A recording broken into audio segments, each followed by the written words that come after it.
반가워요, 카스케스. 그나저나 여러분이 로빈후드에서 일반 투자자들에게 실시간 스트리밍을 하고 있다는 사실이 정말 기쁩니다. 제가 생각하기에 모든 사람이 궁금해하는 질문은 토큰화 TOKENIGATION가 어떻게 진행되고 있느냐는 것입니다. 보충 설명 토큰화란 부동산 같은 실물 자산을 블록체인 기술을 이용해 디지털 권리 토큰로 나누어 주식처럼 거래할 수 있게 만드는 것을 말합니다. 그것이 얼마나 현실성이 있나요? 그리고 그것이 주택 소유 경험을 어떻게 혁신할 수 있다고 생각하시나요? 블라드, 고마워요. 우리를 초대해줘서 고맙습니다. 보세요. 저는 로빈후드의 열렬한 팬이며 우리가 계속해서 함께 무언가를 할 수 있기를 바랍니다. 오픈도어의 사명은 주택 소유자와 주택 소유자가 되기 위해 열심히 노력하는 사람들에게 유리한 세상을 만드는 것입니다. 그리고 저는 로빈후드가 똑같은 일을 일부 하고 있다는 점을 좋아합니다. 알다시피 소수의 특권층으로부터 권력을 빼앗아 일반인에게 주는 것 말이죠. 이제 질문에 답하자면, 보세요. 저는 제품이 출시되기 전에 발표하지 않는 습관이 있습니다. 그것은 제가 스프레드시트 서류상의 계획가 아니라 실제 제품을 만들기 때문입니다. 그리고 우리가 무언가를 말하기 전에 먼저 출시하는 것이 중요하다고 생각합니다. 다음 주에 당장 이것을 할 것이라고 말하고 싶지는 않지만 저는 부동산이 토큰화되지 않는 미래를 진심으로 상상할 수 없습니다. 또한 오픈도어가 부동산 혁신을 주도하지 않는 미래도 상상할 수 없습니다. 보세요. 자산 토큰화는 우리에게 부차적인 과제가 아닙니다. 토큰화는 거래 속도를 높이고 거래 비용을 낮추며 주택 소유의 기반을 넓힐 수 있게 해줍니다. 그것이 우리의 일입니다. 오늘 우리는 이제 USDC 스테이블 코인을 받을 수 있다는 점에 대해 이야기했습니다. 보충 설명 USDC는 미국 달러 가치와 연동된 암호화폐로 변동성이 적어 결제 수단으로 쓰입니다. 이번 주에 저는 직접 개발을 시작하기 위해 제 노트북으로 비트코인을 샀습니다. 그리고 우리는 스테이블 코인과 토큰화 전반에 걸쳐 어떻게 협력할 수 있을지 파트너들과 이야기를 나누기 시작했습니다. 작업은 활발히 진행 중입니다. 우리는 이에 대해 매우 진지하며 무언가를 출시할 때 더 자세히 말씀드리겠습니다. 좋습니다.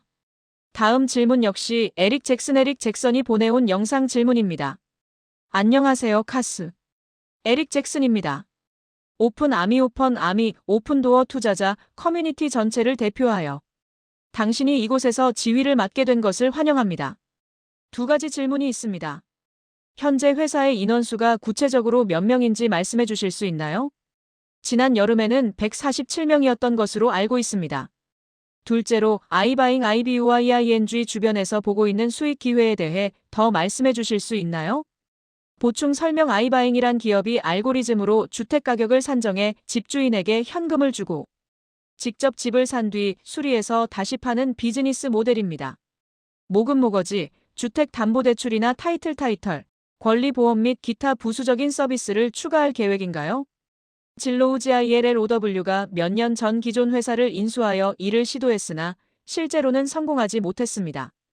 수익에 대한 카스의 접근 방식은 무엇이며 향후 분기에 이를 어떻게 성장시킬 계획인가요? 감사합니다. 고마워요, 에릭. 우선 제 생각에 오픈도어는 이 정도 규모의 회사치고는 너무 복잡한 구조를 가지고 있었습니다. 이해를 돕기 위해 말씀드리면 우리는 11개의 서로 다른 인사관리 HR 소프트웨어를 사용하고 있었습니다. 우리는 이를 하나로 줄일 것입니다. 오늘 아침 기준으로 오픈도어에는 1,100명이 근무하고 있습니다. 가장 중요한 것은 인원수가 아니라 그 사람들이 얼마나 공격적이고 효율적이냐는 것입니다. 저는 모든 오픈도어 직원이 기술 분야 평균 직원보다 23배 더 공격적이고 효율적이어야 한다고 믿습니다. 우리는 공공시장 상장 기업 중에서 가장 공격적인 소프트웨어 회사가 될 것입니다. 왜냐하면 우리의 사명이 매우 중요하기 때문입니다. 그리고 제가 준비된 발언에서 언급했듯이 우리의 업무는 운영비용 OPEX를 매우 세심하게 관리하고 고정 운영비용을 점차 줄여서 소득 계산서 손익계산서에서 차지하는 비중을 점점 더 작게 만드는 것입니다. 보충 설명 운영비용 OPEX는 인건비, 임대료 등 비즈니스를 운영하는 데 들어가는 모든 비용을 뜻합니다. 그리고 두 번째 질문에 대해서는 보세요. 저는 제가 서비스라고 부르는 부분에 대해 매우 낙관적입니다. 제가 쇼피파이 SHOPIFI에 합류했을 때 쇼피파이의 매출은 소프트웨어 사용료 SaaS와 서비스 매출이 50대 50이었습니다. 오늘날 서비스는 쇼피파이 매출의 75%를 차지합니다. 제가 모든 것을 다 한 것은 아니지만 어느 정도 역할을 했고 쇼피파이에서 서비스 담당자였습니다.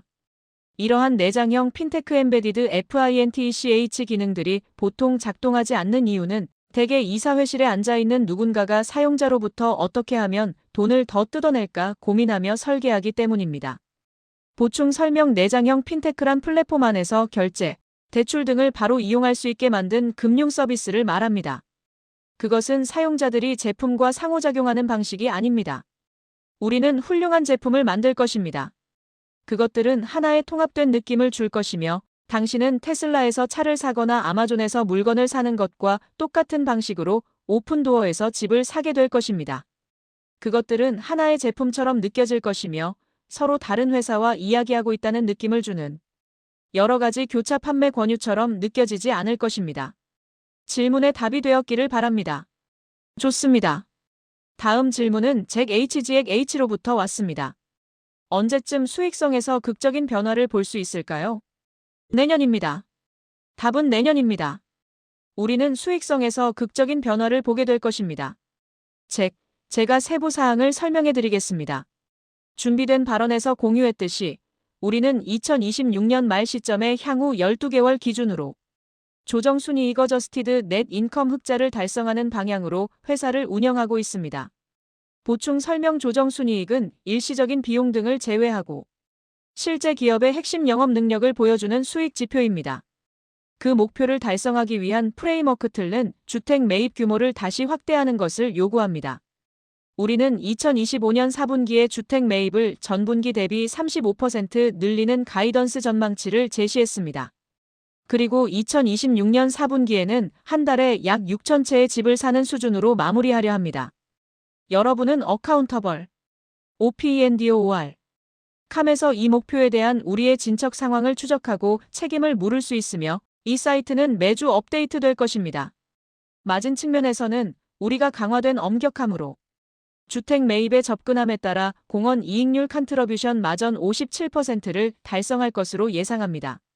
보충 설명 공원 이익률이란 집을 팔아 남은 돈에서 그 집을 사고 수리하는 데 든 변동 비용을 뺀 비율로 이것이 높아야 회사가 이익을 냅니다.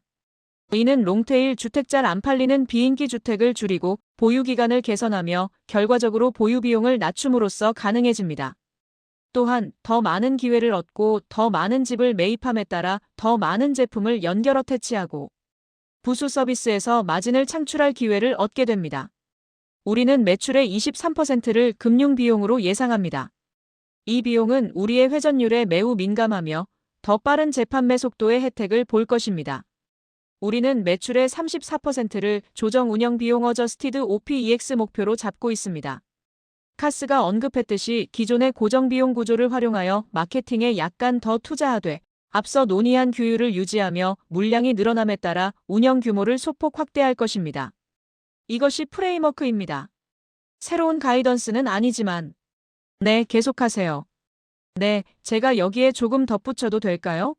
보세요. 저는 경력의 마지막 몇 년을 쇼피파이에서 보냈고 사람들은 제가 2022년 말 쇼피파이의 최고 운영 책임자 CEO가 되었을 때 회사의 수익성과 성장에 제가 어느 정도 역할을 했다고 말할 것입니다. 제가 이것을 읽어보겠습니다. 인용문입니다. 어떤 분석가는 쇼피파이는 2025년까지 매년 돈을 잃을 것이다. 수익성은 어디에서도 보이지 않는다라고 말했습니다. 쇼피파이는 제가 CEO가 된 지 2분기 만에 흑자로 돌아섰고 그 이후로 계속 흑자를 유지하고 있으며 매분기 룰 오브 40를 달성했습니다.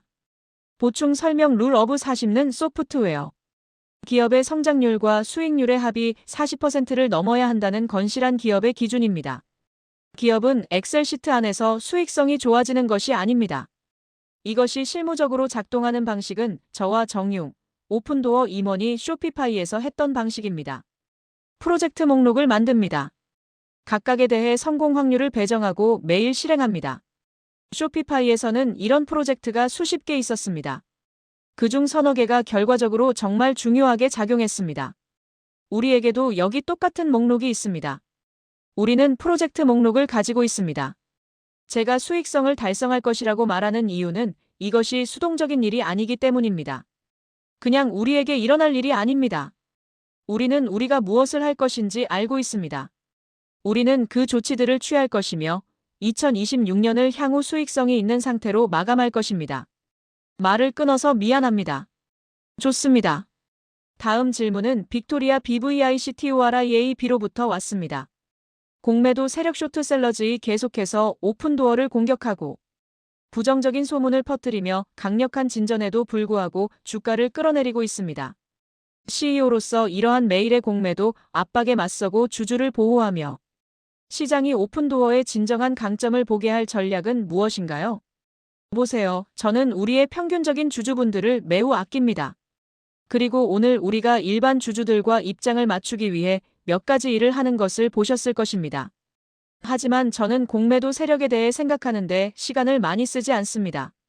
저는 월스트리트에서 일해본 적이 없으며 솔직히 이 사람들이 왜 그런 일을 하는지 이해하지 못합니다.